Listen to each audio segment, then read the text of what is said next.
good day everybody. So this will be the first topic under the basic calculus, which is the limits. And when we're talking about limits, we're talking about the concept of approaching. Okay? So bakit siya naging approaching? So because we believe that the word approaching is the appropriate for limits, dahil limits is concerned about numbers before certain point. Okay? So now, let's start with some examples. In this example, ipapakita ko dito yung pinaka-konsepto ng limits. Okay? So we have here this value, or this expression rather, of x squared minus 1 over x minus 1. Where the domain is equal to 1. So in this example, substitute natin yung value ng 1 natin.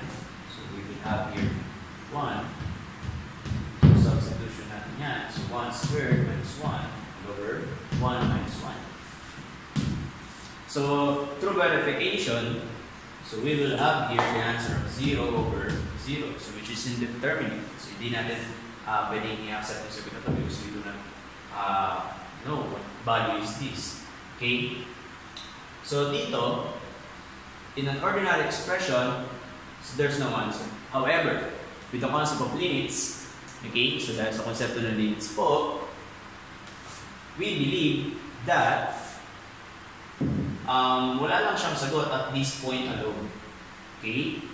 However, some points or some values before that, or approaching to this value, so we believe that there's an answer. Okay? So dito papasok yung ating table of values. Okay, so in our table of values, makikita natin, nag-substitute tayo dito ng mga value ng x na 0.5, 0.9, 0.99, and 0.999, and 0.999, and so on. Okay, so ibig sabihin. So it means that, okay, so dito, wala siyang sagot. Pero, yung mga value, bago mag-reach yung 1, or before the value of x is equal to 1, may sagot. Okay? So, actually, we already computed for that. So, just like this one. So, when the value of x is 0.5, the value of this expression is equal to 1.5. Okay, so paano nangyari yun? So, nangyari yun through substitution lang din. Okay, so we're going to take this one as an example. So, 0.5 squared minus 1 all over 0.5 minus 1. So here, by simplifying the value, so we will have the answer of 1.5. The same procedure is applied to the rest of the values. Okay, so this is simple substitution. Okay, so that's why we come up tayo ng 0.5, nagkaroon tayo ng 1.5, just like this one. Okay, and then 0.9, nag-substitute tayo dito ng 0.9, we have the value of 1.900. And then 0.99, nagkaroon tayo ng value ng 1.9900. So, okay, and then 0.999, so nag-substitute tayo dito, and then we have 1.9990. And then, 0.99999, nag-substitute tayo dito, nagkaroon tayo ng sagot na 1.99999. Okay, so therefore, we concluded that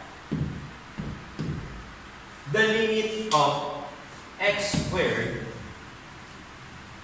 minus 1 all over x minus 1 as x approaches to 1 is 2. Okay? So why did we come up with such conclusion? So nagkaroon tayo ng itong klaseng conclusion before, because, okay, so as we can see in this experimentation, no, habang naglalagay tayo ng value na malapit sa 1, just like this one, 0.99999, yung ating answer or the output of this expression becomes 1.99999. So therefore, as the value of x approaches to 1, okay, so the limit becomes 2. So therefore, this is our limit. Okay, but approximately, it will be 2. Okay? So now, another thing, so if we graph this one, okay, so ginrap natin siya. So magkakaroon na siya ng graph. Bakit po? Kasi may value tayo. No? So meron tayong value. So ano yung sanabi natin mga value? Meron tayong value.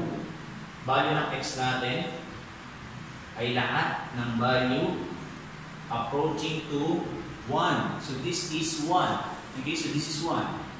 So this is the value na hindi natin pwedeng i-substitute ng diretso. Kasi pag na-diretso natin siya, indeterminate. So therefore, as far as limit is concerned, okay, so we use all the values approaching to that. And we come up with a graph. Okay? And then another thing, so we can also observe here a hole. So there is a hole in our graph. So bakit siya nagkaroon ng hole? Kasi nga, okay, so at that point alone, wala siyang sagot.